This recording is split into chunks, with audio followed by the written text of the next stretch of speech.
Hello viewers, hope you're all doing good. Welcome to this video. My name is Nawaz and you're watching NXZ, the Linux Guy channel. Right, so in this video, let's see how we can launch our first web server in AWS. So I have logged into my admin account and to the North Virginia region. Let's go ahead to EC2, let's launch an instance and we will configure a web server there.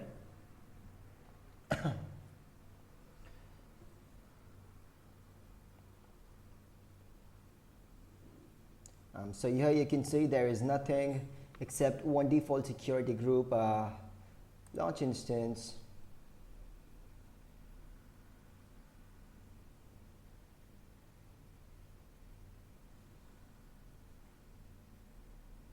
I will choose this AMI, instance type, T2 micro, next. Number of instances, 1. Okay, everything's look cool. Auto assign public IP enabled. Okay, next, add storage.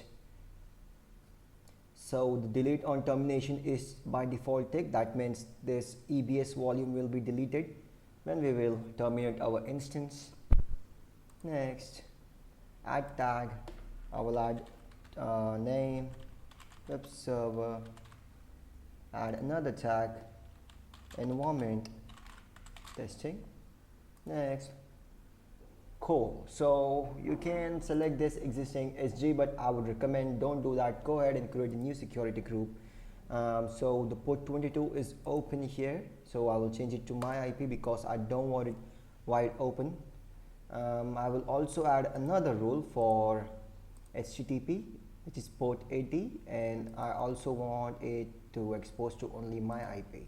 So this is basically my public IP in the form of CIDR, if you remember my last video. Review and launch.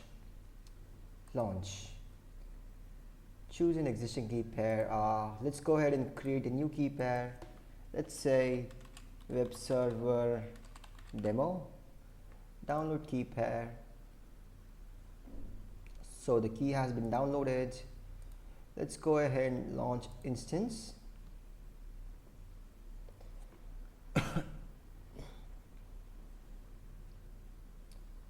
Few instances.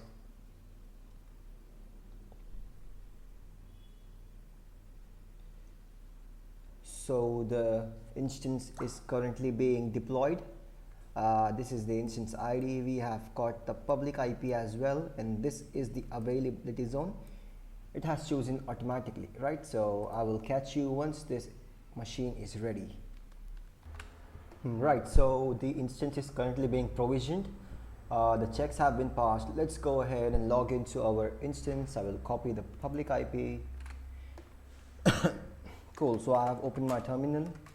So this is the key which we have downloaded. Let's go ahead and change the mode to 400, which is basically read, right? So let's go ahead and log in. SSH-I, this EC2 minus user at the rate public IP.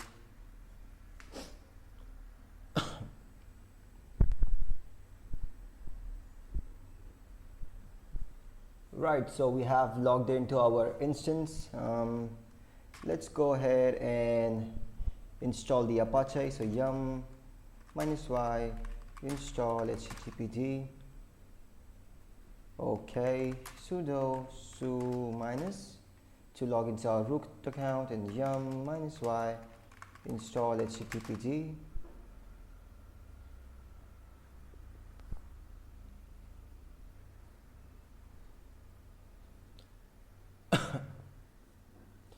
So it has installed successfully. Let's go ahead and check if this service is enabled by default. Check config list pipe grep httpd. So this service is by default not enabled in any run level. So let's go ahead and enable the service. Check config httpd on. And if I go ahead again and check that, so the service is now enabled in run level 2, 3, 4 and 5. Cool. So I also want to show you a cool thing in this tutorial. So there is this link which is basically local to this instance. So the link is something like this: http://169.254.169.254.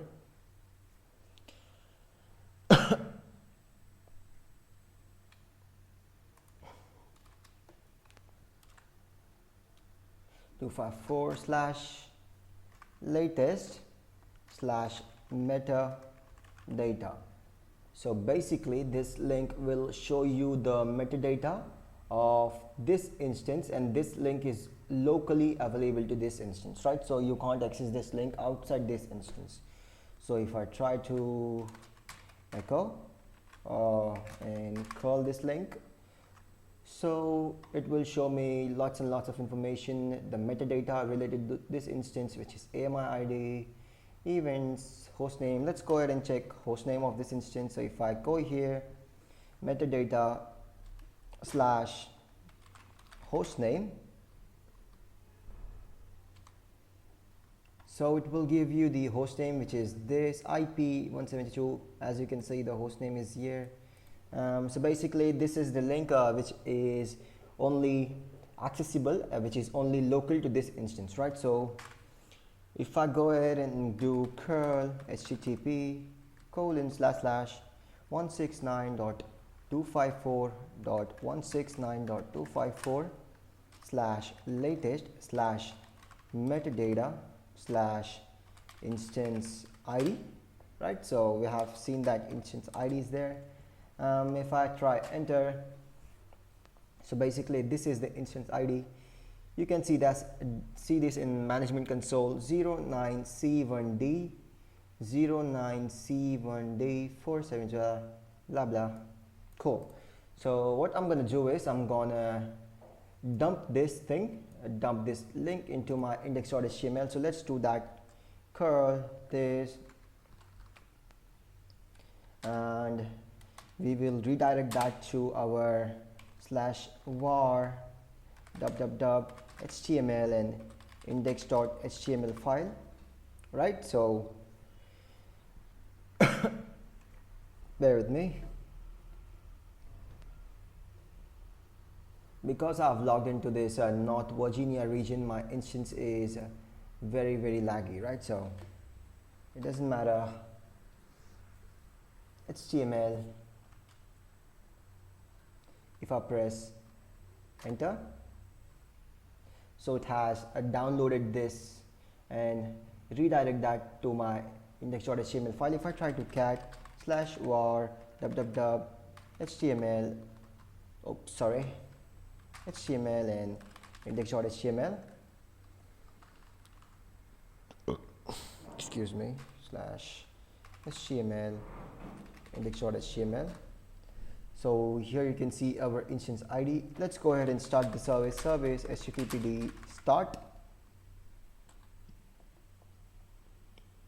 So the service has started, and if you come to this management console, if we say the inbound rules, so we have open port for our SSH, and we have also open port for Apache, right? So I will copy this link.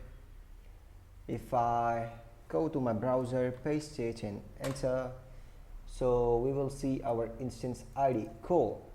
This is what we wanted to do. So our web server is currently displaying our index.html file, right? So one more thing I want to show you. So because we are in this video, I want to show you one more thing. So let's go ahead and terminate this instance. That thing is, I want to show you something related to that bootstrap script, right? So we haven't touched that thing. So I will show you how you can use a bootstrap script or a certain set of commands before launching your instance. So it will be very useful for you, right? So let's go ahead again to our EC2 dashboard. So we have one key pair and two security groups. I will not delete that, I will use that. Launch instance, I will close this. So we will see how to use a bootstrap script in our EC2 instance. Next, okay, so here everything is normal, cool. If you go to this advanced details, here you can see uh, user data. So this is basically where you put your bootstrap script. Let's go ahead and write the script. Every command that we done inside the instance, we will do that here, so we don't have to log in, right? So shebang slash bin slash bash yum minus y install httpd check config httpd on enable the service. Then we will dump our instance id 169.254.169.254 slash latest slash metadata slash instance id, and we will redirect that to our var www html and index.html file, and we will start this service httpd start. So we have wrote the script, we have installed the Apache, enabled the service, redirected this link to our index.html file, then we started the service. So next, our volume will be terminated automatically because it is tick, right? So next, add tag name, let's say auto web server. Next, configure security group. I will select an existing SG which we have created while launching our previous instance. This, you can give it a meaningful name and description. Review and launch. Cool, everything looks cool. Launch, and I will use the same key which we have used in our previous instance. Launch key, launch instances, view instances. So our previous instance has been terminated and our new instance is currently being provisioned, deployed. So let's wait till that and I will catch you after that. So the machine is now ready, checks have been passed. This time I won't log into this instance because I wanted to show you how Bootstrap script can help you. So if I I have copied my public IP. If I paste it here, expecting the instance ID, right? So if I press enter,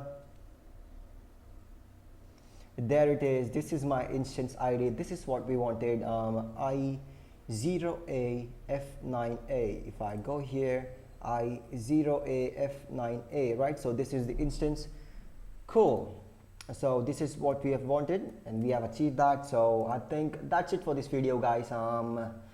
That's all I wanted to show you. So let's go ahead and clean up all our resources, because as a part of my video I clean up every resources at the end of the video, because I don't want to end up using this free tier limit for obvious reasons. I don't want any surprise bills. So this instance, your load balancer, your auto scaling group, all this comes under your free tier.